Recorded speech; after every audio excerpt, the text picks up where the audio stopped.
حضرت آسیہ سلام اللہ علیہا فرعون کی زوجہ تھی.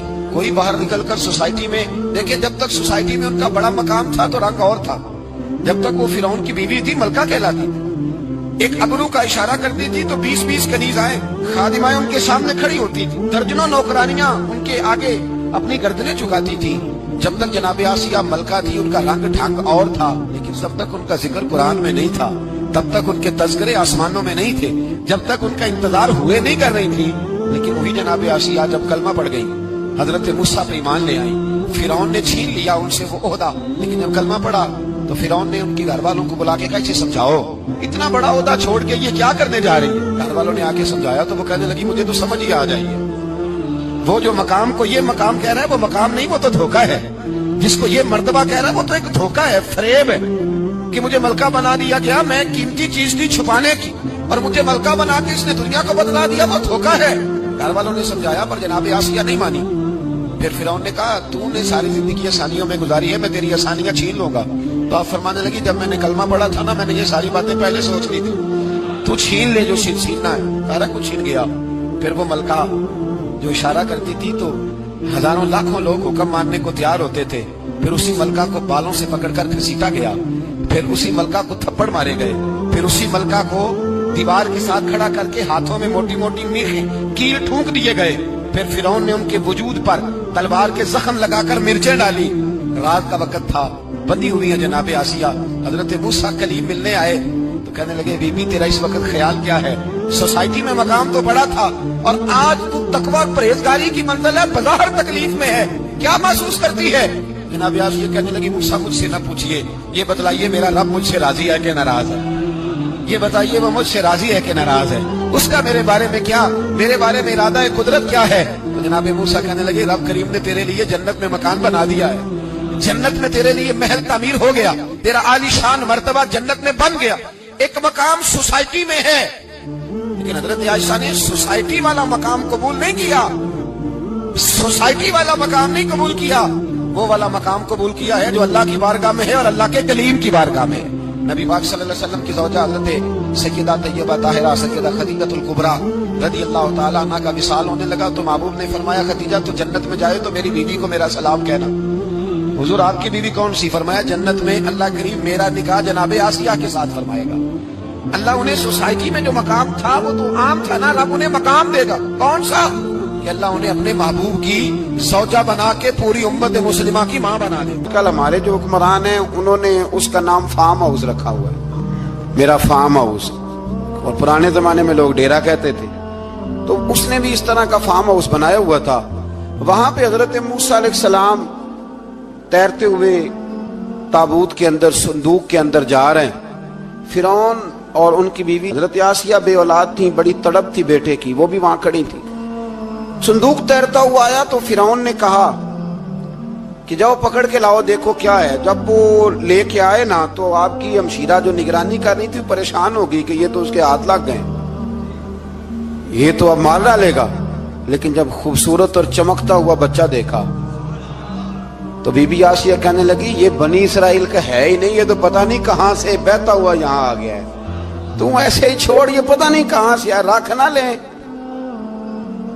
رکھ نہ لیں. تو حضرت موسیٰ علیہ السلام وہ کہنے لگا نہیں انہی کے ہیں، موسیٰ علیہ السلام اسی کے ہیں. تو آسیہ کہنے لگی تیرے تو سر پہ نا بس بھوت ہی سوار ہو گیا، ہر وقت وہی لوگ تجھے یاد رہتے، یہ پتہ نہیں کہاں سے بہ کے آیا. اب رکھ لیا، مان گیا فرعون. آپ فرعون کے گھر میں جو اس لیے بچے مروا رہا تھا کہ میری سلطنت حضرت موسیٰ پیدا نہ ہو جائیں، تو اسی کے گھر میں پرورش پانے لگے، اسی کے گھر میں. اب عورتیں منگائیں گئی دودھ پلانے کے لیے، تو حضرت موسیٰ علیہ السلام کسی بیوی کا دودھ نہیں پیتے، تو آپ کی ہمشیرہ نہ وہیں دائیں بائیں گھومتی رہتی. تو کہنے لگی جناب آسیہ سے کہ میں ایک بیوی کو جانتی ہوں، بڑی صاف ستھری ہے، مجھے امید ہے یہ بچہ اس کا دودھ پیے گا. تو فرعون کہنے لگا دوڑ کے لا. تو وہ اپنی والدہ کو لے کے آئیں تو حضرت موسیٰ نے فوراً دودھ پینا شروع کر دیا. فرعون کو پھر تھوڑا شک ہوا. ایک روایت یوں بھی لکھی ہے بعض لوگوں نے کہ فرعون ایک دن اٹھایا ہوا تھا حضرت موسیٰ کی ابھی تھوڑی سی عمر تھی، تو آپ نے اس کی داڑھی پکڑ کے تو ایک گھونسا دے مارا. جلالی تو شروع سے ہے نا. تو کہنے لگا آسیہ تو مان نہ مان یہ بچہ وہی ہے. تو حضرت بی بی آسیہ کہنے لگی کہ تجھے غلط فہمی ہے، یہ وہ نہیں ہے۔ اس نے کہا دیکھو نا، یہ تو اٹھاتی ہے تو پیار کرتا ہے، اور میرے جب قریب آتا ہے تو اس کے لب و لہجے میں تلخی محسوس کرتا ہوں۔ اس نے کہا بچوں کو کیا پتا۔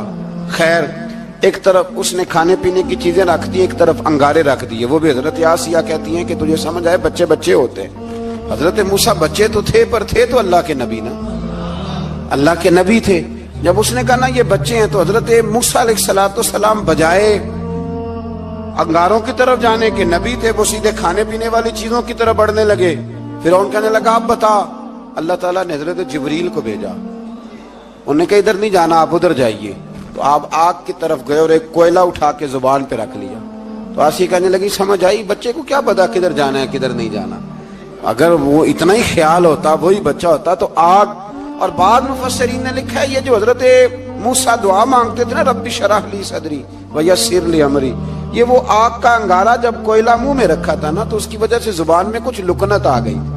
تو آپ دعا کرتے تھے کہ یا اللہ میری زبان کی وہ بند گرا کھول دے، تاکہ میں کھل کے فرعون کے سامنے بات کر سکوں۔ وہیں حضرت موسیٰ پلنے لگے، وہیں پلے، وہیں جوان ہوئے، وہیں اللہ نے ساری دولتیں دی، بہن بھی ملی، ماں بھی ملی، اور سارے عزیزوں کا پیار بھی ملا۔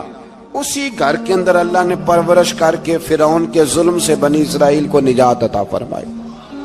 کہ موسیٰ پھر فرعون کے گھر میں پلنے لگے، اور جب جوان ہو گئے تو فرعون کے ہاں جو ظلم ہوتا تھا حضرت موسیٰ اس پر بول پڑتے تھے، جلال فرماتے۔ تو فرعون پھر ناراض رہنے لگا، یہاں تک کہ اس نے آپ کو نکال دیا، آپ تشریف لے گئے وہاں سے۔ تو حضرت موسیٰ ایک دن شام کے وقت دوبارہ آئے بستی میں، لوگ سوئے ہوئے تھے۔ تو دو آدمی، ایک بنی اسرائیل میں سے اور ایک فرعون کی اپنی قوم میں سے، وہ دونوں آپس میں جھگڑ رہے تھے۔ لیکن وہ جو حضرت موسیٰ کی بنی اسرائیل کی قوم کا شخص تھا، اس پر وہ قبطی، وہ جو فرعون کے قریبی لوگوں میں سے تھا، وہ ظلم کر رہا تھا اور بوجھ اٹھانے کی بات کر رہا تھا۔ اب اس نے حضرت موسیٰ کو پکارا کہ یہ دیکھے میرے ساتھ کس طرح کی بات کر رہا ہے۔ تو حضرت موسیٰ کا ارادہ بھی نہیں تھا، آپ نے بس اس کو سمجھایا، پر کچھ لوگوں کو سمجھ۔ تو حضرت موسیٰ نے پھر ایک مکہ مارا، ایک گھونسا مارا، صرف ایک ہی۔ یہ کئی تگڑے اور دلیر اس طرح کے بھی ہوتے ہیں کہ گھونسا ایک بھی برداشت نہیں کرتے۔ وہ ایک مارا، آدمی دھڑام سے زمین پہ گرا اور ماری گیا۔ حضرت موسیٰ کا ارادہ نہیں تھا، لیکن وہ مر گیا۔ حضرت موسیٰ علیہ السلام نے اس بات پر اپنے رب سے استغفار بھی فرمائی۔ قرآن کہتا ہے کہ انہوں نے معافی چاہی کہ اللہ میرا ارادہ نہیں تھا۔ بہرحال اگلے دن نا حضرت موسیٰ دوبارہ آئے۔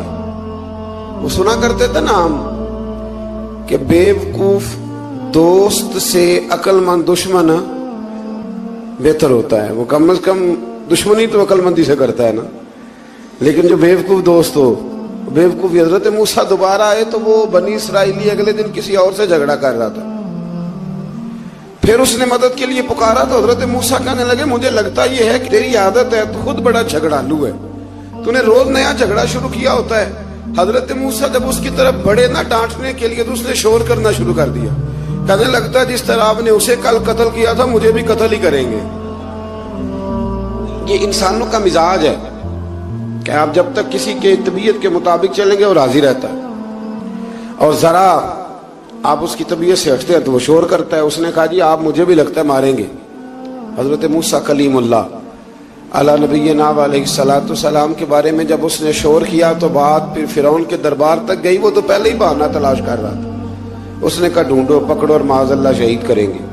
کسی نے آ کے خبر دی کہ آپ یہاں سے ہجرت کر جائیں، اس لیے کہ آپ کے لیے یہاں حالات درست، اور بھائی یہ چھوڑ دیا کریں بات کہ فلاں آدمی کے حق میں فلاں جگہ حالات کیسے خراب ہوئے، تو نبی کریم علیہ السلام مکہ چھوڑ کے کیوں آئے؟ حضرت موسیٰ علیہ السلام نے ہجرت کیوں فرمائی؟ یہ ایک ایسی عجیب بحث ہے جس کو لوگ بلا وجہ چھوڑ دیتے، بلا وجہ چھیڑ دیتے ہیں۔ اور بالخصوص ایک خاتون نے ایک دفعہ مجھے پیغام دیا تو میں بڑی اس کی بات سن کے مجھے عجیب لگا۔ وہ کہنے لگی کہ دوسری جگہ میری شادی ہوئی ہے، مجھے طلاق ہو گئی تھی، تو مجھے ایک تانا روز سننے کو ملتا ہے تو اتنی اچھی ہوتی تو وہاں نہ رہ لیتی۔ تو بھئی یہ کتانے والی بات ہے؟ کوئی ضروری ہے کہ بیوی غلط ہوتی ہے تو طلاق ہوتی ہے؟ اللہ کے محبوب علیہ السلام کی 2 صاحبزادیوں کو ابو لہب کے 2 بیٹوں نے طلاق بھیج دی تھی، کس کی غلطی تھی؟ تو آپ کیا کہہ سکتے ہیں یہاں کیوں طلاق؟ تو اتنی جلدی بات تھوڑی کر دیں گے آپ، تھوڑی احتیاط فرمائیں بولنے میں۔ تو حضرت موسیٰ علیہ السلام وہاں سے نکلے اور آپ مدین کی طرف چلے گئے۔ مدین وہ علاقہ تھا جہاں فرعون کی حکومت کوئی نہیں تھی۔ حضرت موسیٰ جیسے ہی وہاں پہنچے تو ان کے اندر ایک جذبہ تھا، ظلم ہوتا نہیں دیکھ سکتے۔ جب وہاں پہنچے تو انہوں نے دیکھا لوگ اپنے اپنے جانوروں کو گھاٹ پہ پانی پلا رہے ہیں اور 2 خواتین ہیں وہ بالکل پیچھے کھڑی ہیں۔ تو حضرت موسیٰ کلیم آگے بڑھ کے کہنے لگے تم کیوں نہیں پانی پلاتی؟ تو وہ کہنے لگی ہمارا بھائی کوئی نہیں، باپ ہمارا بوڑھا ہے۔ اللہ اکبر۔ مجبوری یہ ہے، ہم ہیں بھی پردہ دار گھرانے کی، مجبوری ہماری یہ ہے کہ جب تک یہ سارے لوگ پانی پلا نہیں لیں گے اتنی دیر تک ہماری باری نہیں آئے گی۔ تو حضرت موسیٰ کلیم اللہ علیہ السلام فرمانے لگے اچھا یہ بات ہے تو جانور مجھے دو۔ وہ ہو یہ رہا تھا کہ چونکہ مرد پانی پلا رہے تھے تو اور جتنے بھی مرد آتے جاتے تھے وہ گھستے جاتے تھے اور عورتیں بیچاری کھڑی تھیں۔ حضرت موسیٰ جھٹ سے آگے بڑھے، پیچھے ہٹو۔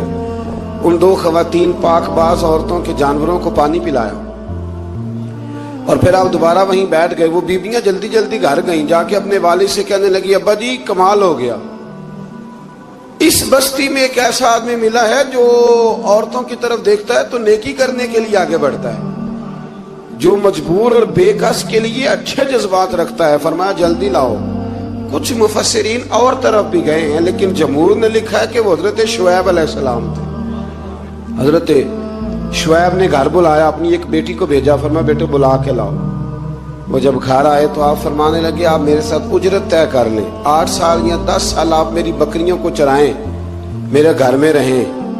اور پھر فوراً ہی فرمانے لگے اگر آپ ہمارے گھر میں رہیں گے دیکھ بھال کریں گے تو میں اپنی ایک بیٹی کا نکاح بھی آپ کے ساتھ کر دوں۔ تو 8 سے 10 سال حضرت موسیٰ نے وہاں قیام فرمایا۔ اور پھر جب آپ کا نکاح ہو گیا تو آپ اپنی بیوی کو لے کے مصر کی جانب جا رہے تھے، تو رستے میں نا ٹھنڈ زیادہ ہو گئی تو اپنی زوجہ سے کہنے لگے وہاں آگ جل رہی ہے، میں تیرے لیے آگ لے کے آتا ہوں تاکہ تو تاپ سکے، گرمی حاصل کر سکے۔ وہاں گئے تو درخت سے آواز آئی موسیٰ میں تیرا رب ہوں۔ درخت سے آواز آئی موسیٰ میں تیرا رب ہوں۔ اور حضرت موسیٰ کلیم اللہ کو وہاں وحی آنی شروع ہوئی، وہاں وہیں اللہ تعالیٰ نے انہیں وہ عصا عطا فرمایا جو پھر بعد میں اژدہا بنتا تھا۔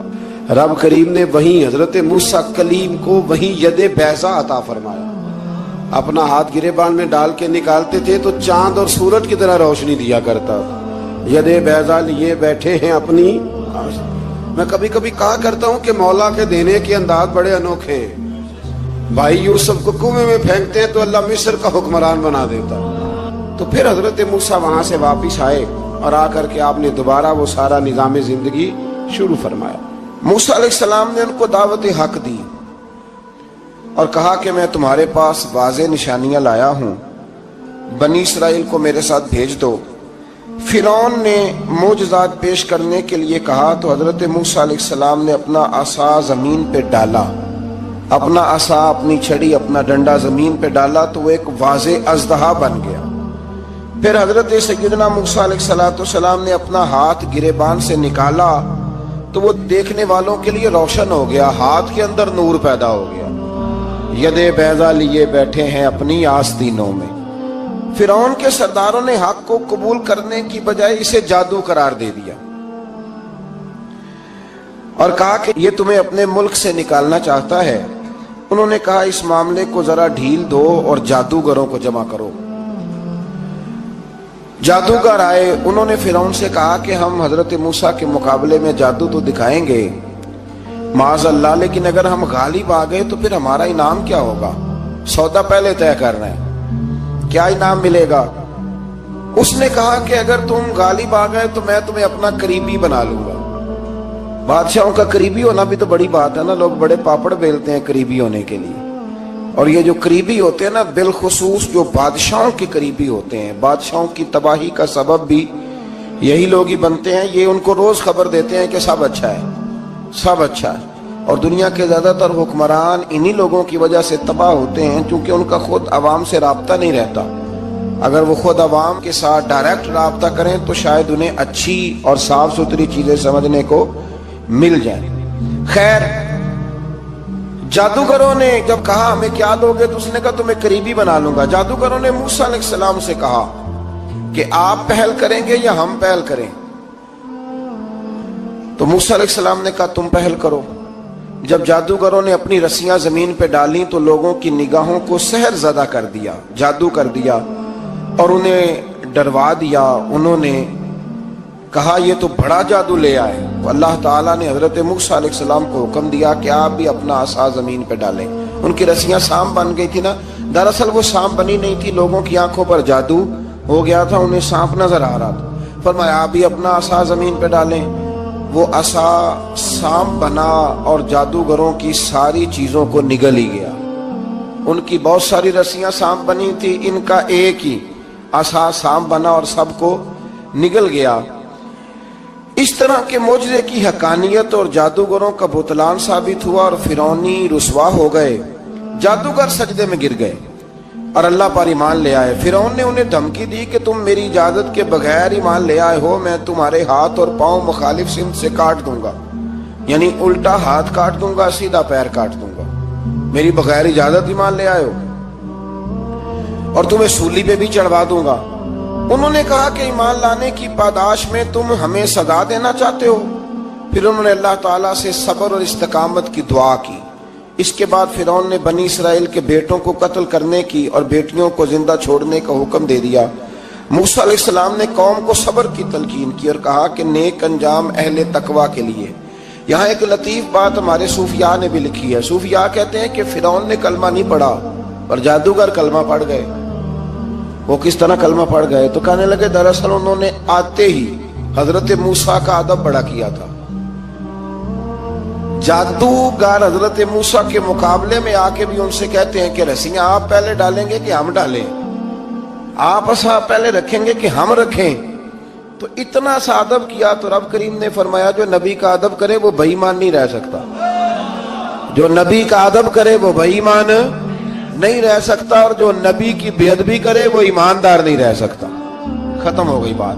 یہاں ہمارے صوفیاء نے یہ بات لکھی ہے کہ چونکہ انہوں نے آتے ہی کہا تھا کہ آپ پہلے ڈالیں گے یا ہم پہلے ڈالیں، تو حضرت موسیٰ سے انہوں نے پوچھ لیا. نبی کے پوچھے بغیر پہل نہیں کی تو اللہ نے انہیں ایمان کی دولت عطا کر. اللہ تعالیٰ نے فرعونیوں پر قحط سالی کا عذاب نازل کیا.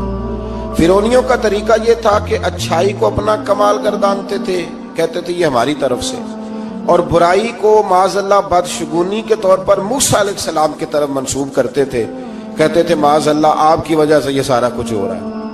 ہوتے نا نہیں کہتے ہیں جب سے میں وہاں گیا ہوں تب سے. ہمارے بزرگ ایک لطیفہ بھی سنایا کرتے تھے کہ کسی زمیندار نے نماز پڑھنی شروع کی تھی تو اس کے جانور مرنے شروع ہو گئے. اب لوگ سمجھتے ہیں کہ معاذ اللہ شاید یہ کسی بزرگ کے سبب سے ایسا ہے، حالانکہ یہ تو اللہ کی طرف سے آزمائش ہوتی ہے، اس کی حکمتیں ہوتی ہیں. اللہ تبارک و تعالیٰ نے ان پر عذاب کیا نازل کیا.